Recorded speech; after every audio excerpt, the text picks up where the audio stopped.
Eksodo Kapitulo 32, ang sulti ni Elihu. Ang tulo ka tawo wala na motubag kang job kay min sister man gayod siya nga dili siya sad-an.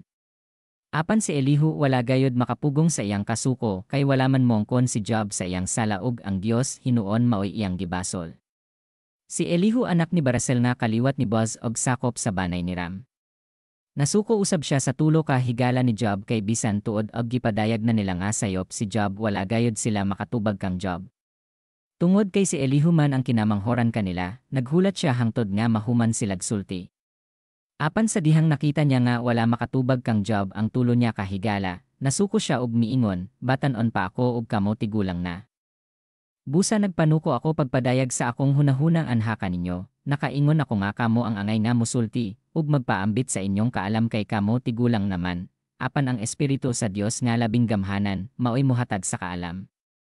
Dili ang pagkatigulang maoy makahimong maalamon sa tawo, o ang edad pag-ila sa matarong, busa karon pamati kamo kanako kay musulti ako, mapailubon akong namati kaninyo, ug naghulat samtang nangita kamo sa maalamong mga pulong.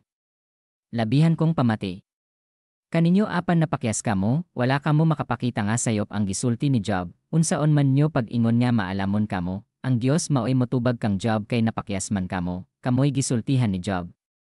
Dili ako, apan dili gayod ako motubag sama sa inyong tinubagan, Job, wala sila makatubag kanimo, kay wala man gayod sila'y ikatubag, magpaabot bagi hapon ako nga nagpakahilom naman sila, nagbarog sila diha nga wala na'y ikasulti.